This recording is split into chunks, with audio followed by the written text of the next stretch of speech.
الحمد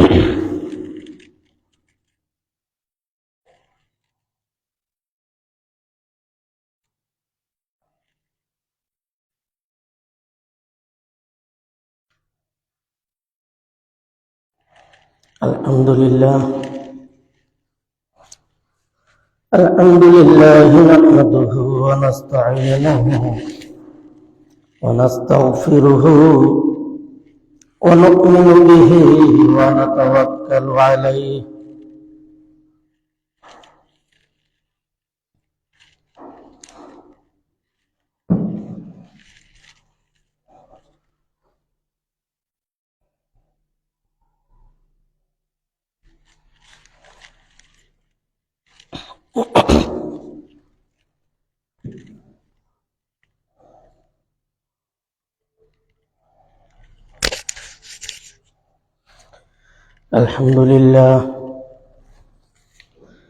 الحمد لله نحمده ونستعينه ونستغفره ونؤمن به ونتوكل عليه ونعوذ بالله من شرور أنفسنا من يهده الله فلا مضل له ومن يضلله فلا هادي له ونشهد أن لا إله إلا الله وأن محمدا عبده ورسوله أما بعد فقد قال الله تعالى في كلامه المجيد وفي فرقانه الحميد فأعوذ بالله من الشيطان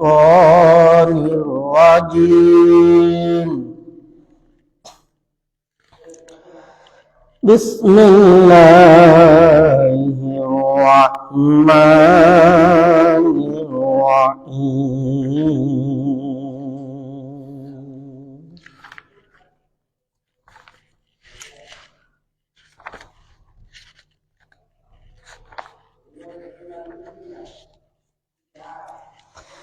يا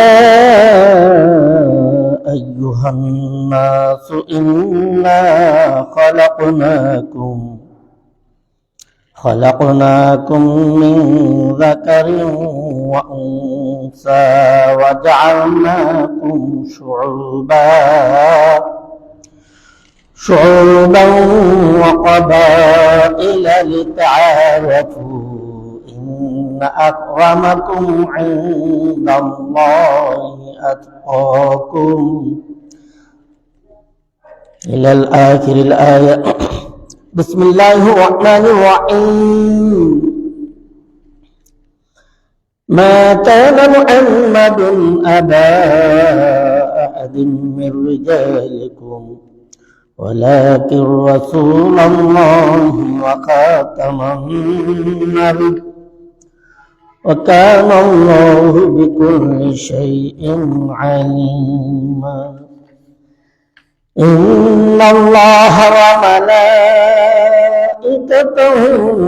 يصلون على النبي يا أيها الذين آمنوا صلوا عليه وسلموا تسليما.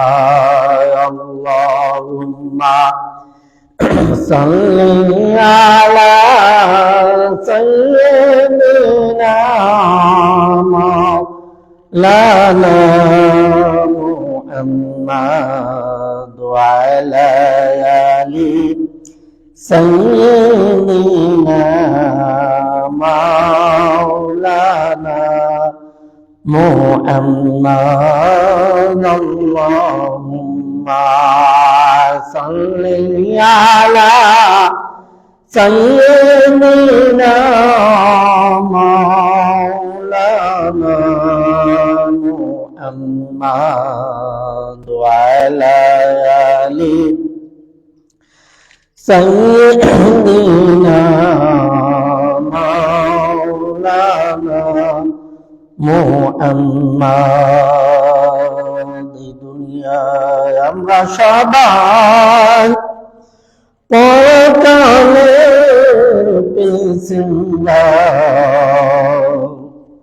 কেউ বা আগে কেউ বা পরে যাইতে হবে গুরের পার আল্লাহুম্মা সাল্লি আলা সাইয়্যিদিনা মাওলানা মুহাম্মাদ ওয়া আলা আলি সাইয়্যিদিনা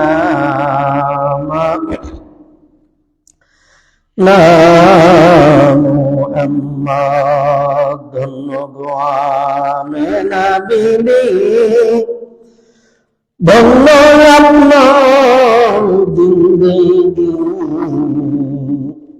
আপনার কোলে তশরিফ আনলেন রহমাতাল লিল আলামিন আল্লাহুম্মা সাল্লি আলা সাইয়্যিদিনা মাওলানা মুহাম্মদ ওয়া আলা আলি সাইয়্যিদিনা মাওলানা মুহাম্মদ লা ইলাহা ইল্লাল্লাহ লা ইলাহা ইল্লাল্লাহ লা ইলাহা ইল্লাল্লাহ লা ইলাহা ইল্লাল্লাহ লা ইলাহা ইল্লাল্লাহ লা ইলাহা ইল্লাল্লাহ লা ইলাহা ইল্লাল্লাহ লা ইলাহা ইল্লাল্লাহ মুহাম্মাদুর রাসূলুল্লাহ সাল্লাল্লাহু তাআলা আলাইহি ওয়াসাল্লাম। সম্মানিত হাজিরিন, উপস্থিত মুরব্বিনে কেরাম, সমবয়সী আমার যুবক ভাইয়েরা, কচিকাঁচা মাসুম সোনামণিরা এবং পর্দার আড়ালের আমার সম্মানিত মুসলিম মা ও বোনেরা, সকলকে আমার তরফ থেকে সালাম। আসসালামু আলাইকুম ওয়া রাহমাতুল্লাহি তাআলা ওয়া বারাকাতুহু। সম্মানিত হাজিরিন, আমরা আজকে মহান আল্লাহ পাকের দরবারে অসংখ্য গণিত শুকরিয়া জ্ঞাপন করছি যে আজকে 1447 হিজরির অষ্টম মাস রজব মাস, রজব মাসের চতুর্থ জুম্মায়, রজব মাসের প্রথম জুম্মায় আমরা সকলে সমস্ত বাধাকে পেছনে ফেলে আমরা সকলে সমস্ত বাধাকে পেছনে ফেলে সমস্ত ব্যস্ততা থেকে ফারেক হয়ে মুক্ত হয়ে আজকে দোয়া কবুল হওয়ার দিনে, সপ্তাহের শ্রেষ্ঠতর দিনে, গুনাহ মাফের দিনে, গরিবের হজ্জের দিনে, মকবুলিয়াতের দিনে আমরা সকলে মসজিদে এসে উপস্থিত হতে পেরেছি। এজন্য সকলে শুকরিয়া আদান করি আলহামদুলিল্লাহ। সম্মানিত হাজিরিন, আমরা সকলে সুস্থ অবস্থায় মসজিদে এসে উপস্থিত হতে পেরেছি, এজন্য আবারও বলি আলহামদুলিল্লাহ। কারণ সুস্থতা আমাদের জন্য অনেক বড় একটা নিয়ামত। এটা আমরা তখনই বুঝতে পারি যখন কেহ অসুস্থ হয়ে যায়।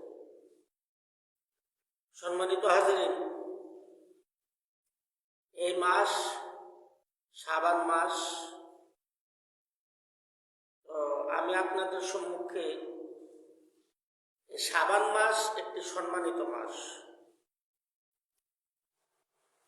বিভিন্ন দিক বিবেচনা এই মাসটি তাৎপর্যপূর্ণ, অনেক তাৎপর্যপূর্ণ এবং অনেক ফজিলতপূর্ণ। রমজান মাসের চূড়ান্ত প্রস্তুতি চলে আমাদের এই মাসে। নবীজি সাল্লাল্লাহু আলাইহি ওয়াসাল্লাম এই মাসে আমলের গতি বাড়িয়ে দিতেন। নবীজি সাল্লাল্লাহু আলাইহি ওয়াসাল্লাম এই মাসে ওনার আমলের গতি বাড়িয়ে দিতেন। এই মাসে বেশি পরিমাণে, অধিক পরিমাণে আমল করতেন, অধিক পরিমাণে রোজা রাখতেন এই মাসে। তো এই মাস ফজিলতপূর্ণ একটি মাস। রমজান মাসের পরে একটি গুরুত্বপূর্ণ মাস। রজব মাসের পরে শাবান মাস।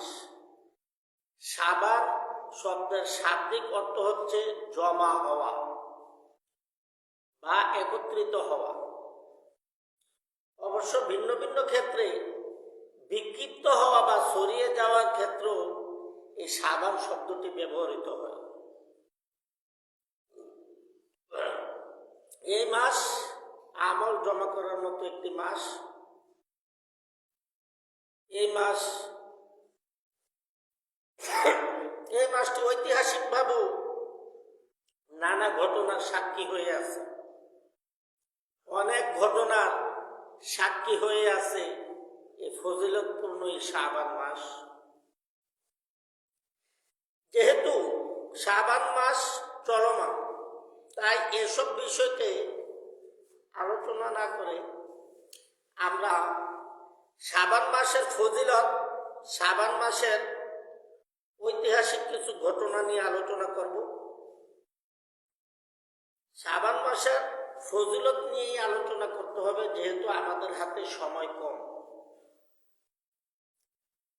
তাই এইসব বিষয়কে আলোচনা না করে আজকের জুম্মা ইনশাআল্লাহ আলোচনা করব শাবান মাসের ফজিলত, শাবান মাসের আমল। সময় পাইলে, সময় থাকলে চেষ্টা করব শাবান মাসের ঐতিহাসিক কিছু ঘটনা আলোচনা করার জন্য ইনশাআল্লাহ। এই মাস আরবি মাসের ৮ম মাস। শাবান অর্থ জমা হওয়া বা একত্রিত হওয়া। এটি ছড়িয়ে পড়া ও বিক্ষিপ্ত হওয়া অর্থ ব্যবহৃত হয়। কিন্তু এই মাসকে শাবান নামে নামকরণ করা হয়েছে কেন? কারণ হযরত বদরুদ্দিন আইনি রহমতুল্লাহ আলাইহি বলছেন, ইয়া শুআইবু ইন্না ইয়া শুআইবু লিজামাআতি সামি'i বিহি লিআন্নাহু ফীহি খায়রান ওয়া খায়রুল কুরুনি করনি। এর অর্থ হচ্ছে এই মাসে আল্লাহর অনেক রহমত ও বরকত অবতীর্ণ হয়। রজবের পর এই মাস যুদ্ধে বিক্ষিপ্ত হয়ে যেত। রজব মাসের পর এই মাসে যুদ্ধে বিক্ষিপ্ত হয়ে যেত। এই জন্য এই মাসের নাম রাখা হয় শাবান মাস, অর্থাৎ জমা হওয়ার মাস।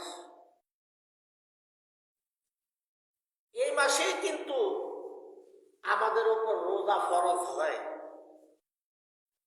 কোন মাসে? শাবান মাসে। এই শাবান মাসে কিবলা পরিবর্তন হয়। এই শাবান মাসে বদরের যুদ্ধ শুরু হয়। এই শাবান মাসের অনেক ঘটনা আছে। তো রোজা ফরজ হয় আমাদের এই মাসে, কারণ এই মাসে নবীজি সাল্লাল্লাহু আলাইহি ওয়াসাল্লামের রোজার প্রতি আগ্রহ ছিল বেশি। তখন আল্লাহ রাব্বুল আলামিন ইরশাদ ফরমান, ইয়া আইয়ুহাল্লাযীনা আমানু কুতিবা আলাইকুমুস সিয়াম কামা কুতিবা আলাল্লাযীনা মিন ক্বাবলিকুম লাআল্লাকুম তাত্তাকুন। অর্থাৎ পরবর্তী মাস রমজান মাস। রমজান মাসে আপনার উপর রোজা ফরজ, আপনার সমস্ত উম্মতের উপর রোজা ফরজ। রমজান মাস আমি এই জন্য আপনার উপর, আপনার উম্মতের উপর এর জন্য রোজা ফরজ করেছি, এমন ভাবে রোজা ফরজ করেছি যেমন ভাবে আমি আপনার এবং তার পূর্ববর্তী নবী এবং তার উম্মতগণের উপর ফরজ করেছিলাম। তো অন্য কোন নবী বা তার উম্মতের উপর একটানা 1 মাস রোজা ফরজ ছিল না। কোন মাসে একটা, কোন মাসে 2টা, কোন মাসে 5টা, এইভাবে ফরজ ছিল।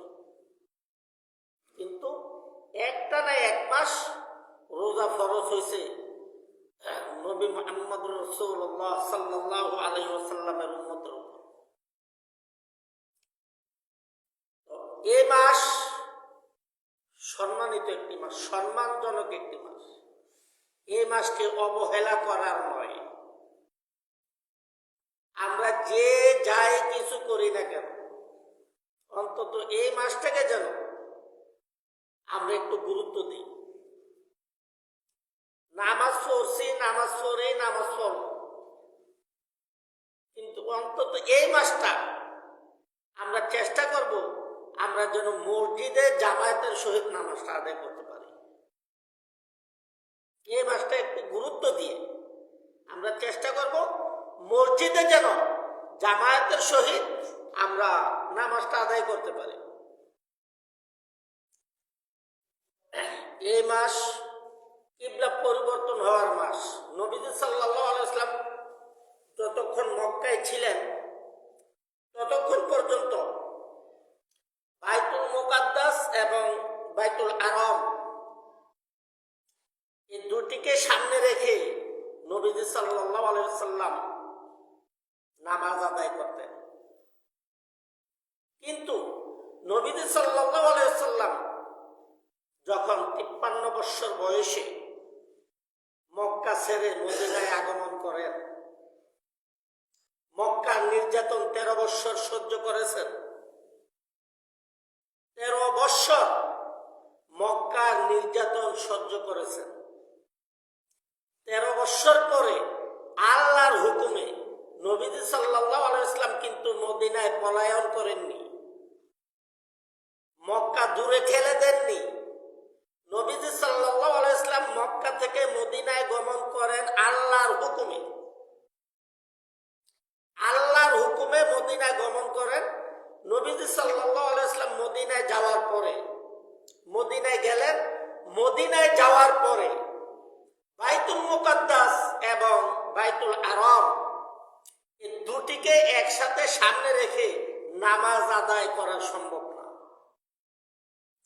তখন আল্লাহ পাক রব্বুল আলামিন কি করলেন?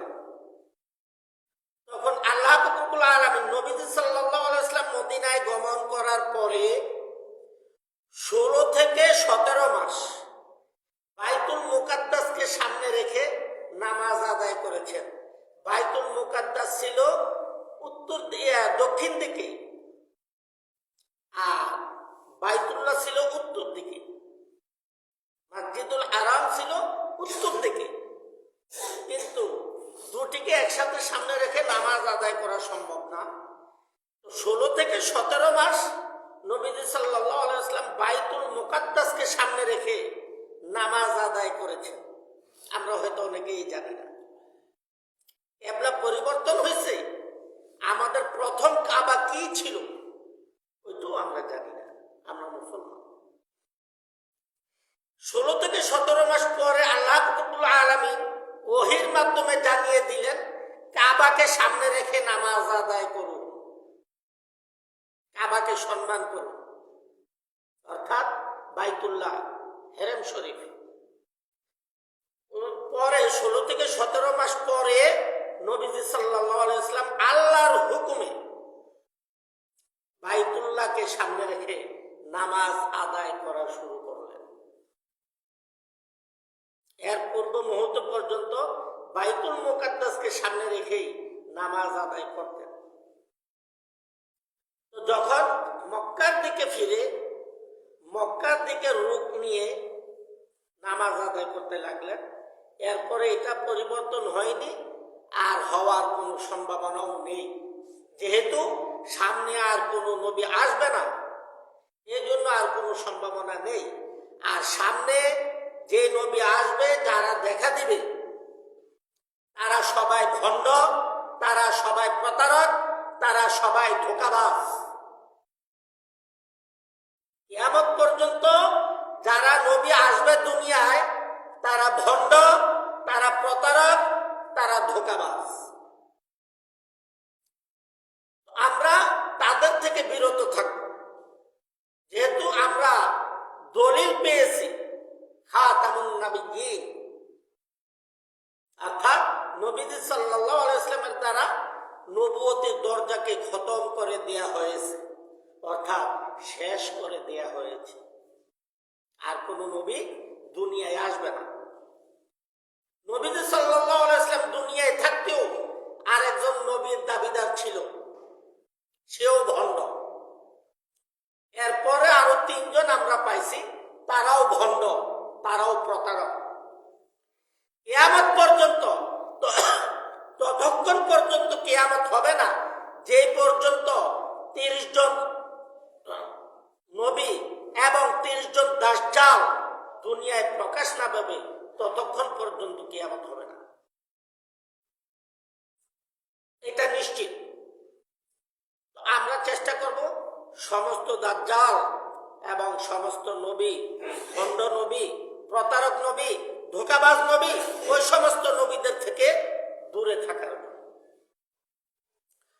নবীজি সাল্লাল্লাহু আলাইহি ওয়াসাল্লাম বাইতুল মুকাদ্দাস থেকে যখন বাইতুল হারামের দিকে নামাজ শুরু করলেন, এরপরে ইহা আর পরিবর্তন হয়নি নবীজি সাল্লাল্লাহু আলাইহি ওয়াসাল্লামের জীবদ্দশায়, এবং পরিবর্তন হবেও না।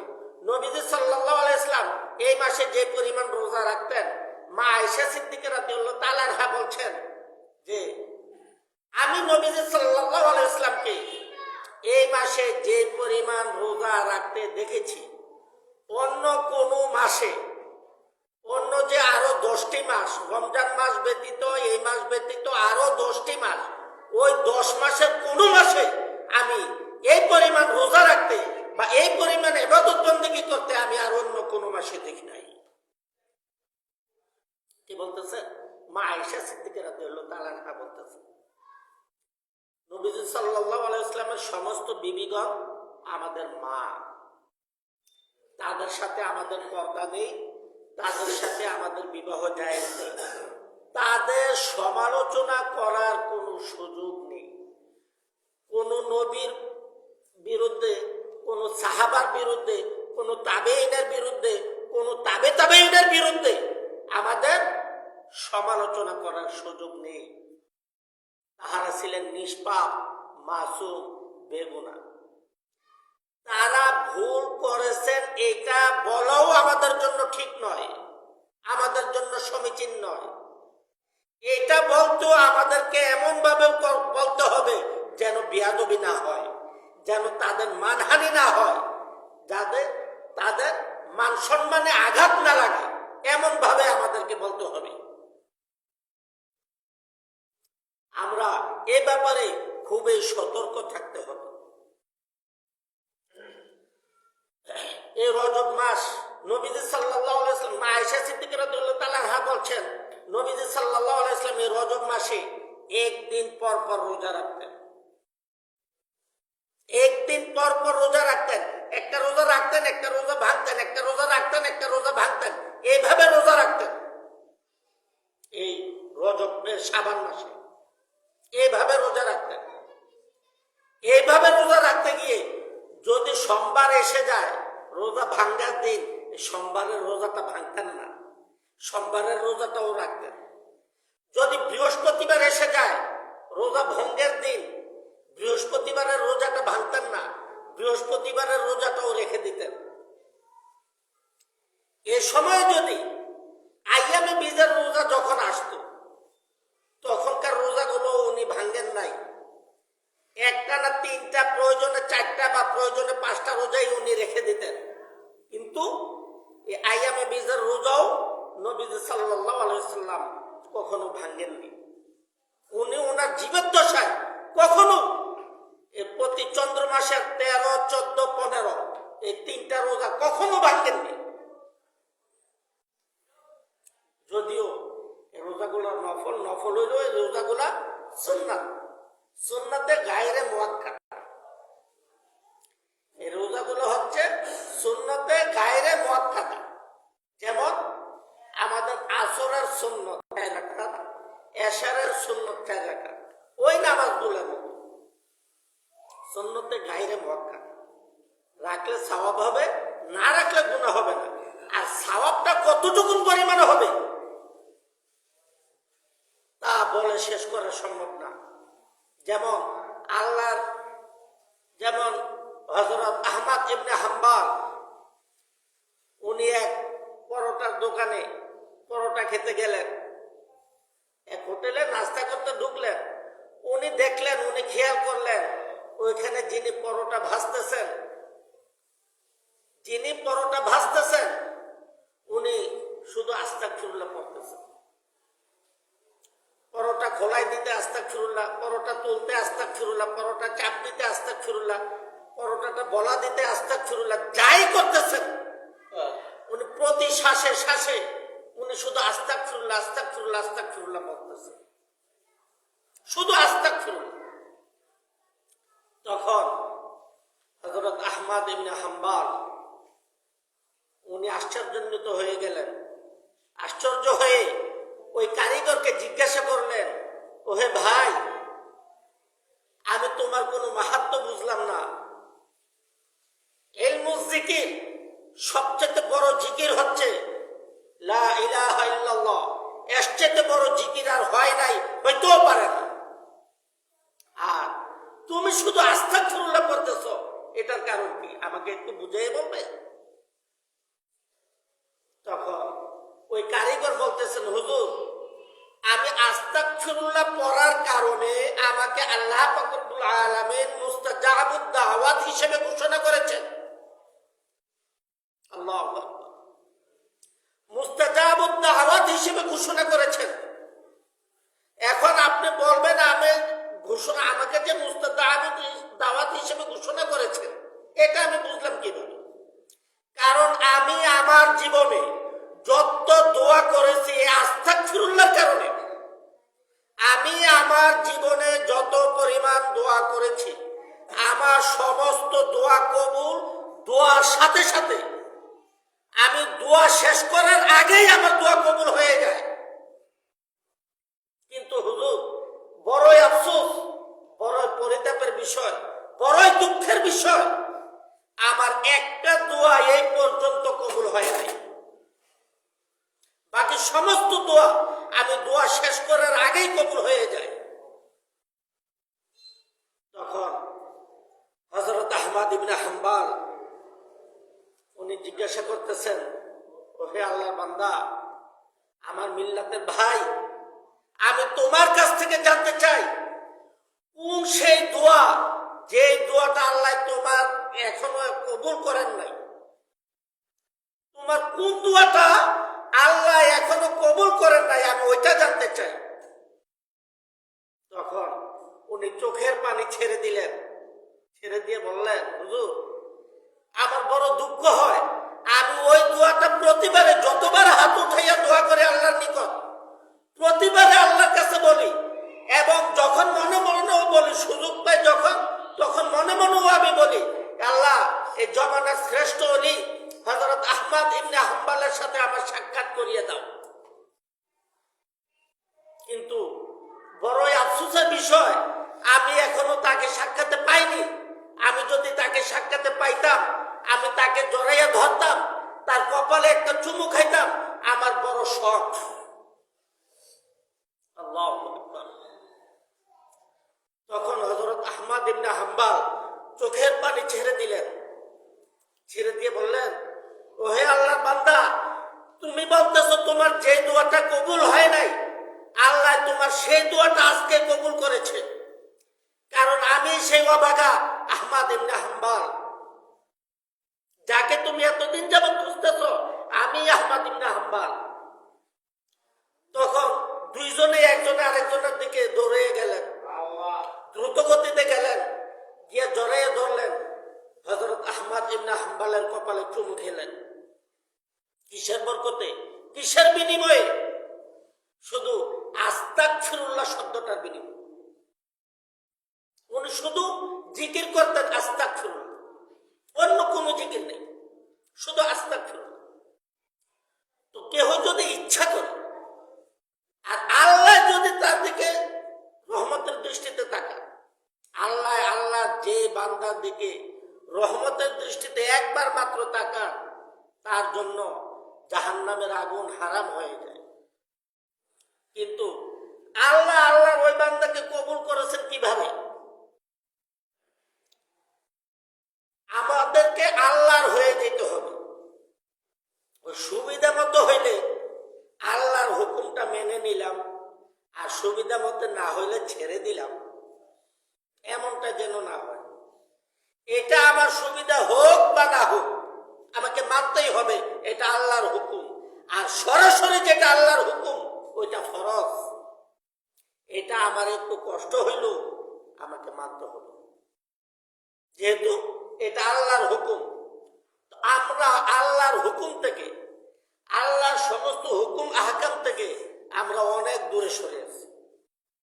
আমাদেরকে দেখতে হবে আমরা কোথায় আছি, কিভাবে আছি। শাবান মাসটিকে গুরুত্ব দিয়ে, শাবান মাসে আমরা যারা উপস্থিত আছি, বাড়িতে মা বোনেরা রোজা রাখে বেশি, তাদেরকে আমরা বলে দেব এই মাসে যেন বেশি করে রোজা রাখে, এই মাসে যেন বেশি করে রোজা রাখে। বিশেষ করে আইয়ামে বীজের রোজা 13, 14, 15 এবং প্রতি সোমবার এবং বৃহস্পতিবারের রোজা, এই রোজাগুলোর কথা আমরা তাদেরকে জানিয়ে দিব। কারণ এই রোজাগুলা নবীজি সাল্লাল্লাহু আলাইহি ওয়াসাল্লাম এই মাসে নয়, কোনো মাসেই ছাড়েননি, কোনো মাসেই ছাড়েননি, কখনো ছাড়েননি। আমরা চেষ্টা করব, দুনিয়াতে এমন আল্লাহর অনেক বান্দা আছে, অনেক বান্দি আছে যারা এই মাসে নয় পুরা বৎসর সোমবার এবং বৃহস্পতিবার রোজা ভাঙে না।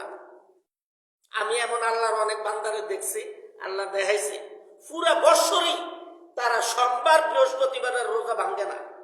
আল্লাহ আমারে দেখাইছে, আলহামদুলিল্লাহ। এরপরে তারা আইয়ামে বীজের রোজাও তারা ভাঙে না। বিশেষ করে এই মাসে আমরা আমাদের মা বোনদেরকে বলে দেব, তারা যেন এই মাসে সোমবার বৃহস্পতিবার এবং এই চাঁদের 13, 14, 15 এই রোজাগুলো যেন তারা সবসময় অন্তত এই মাসে যেন কন্টিনিউ করে। আমরা তার উপর কথা শেষ করে আমি আমার সংক্ষিপ্ত আলোচনা এখানে শেষ করছি। আমা তাওফীক ইল্লা বিল্লাহ। আসসালামু আলাইকুম ওয়া রাহমাতুল্লাহি তাআলা ওয়া বারাকাতুহু।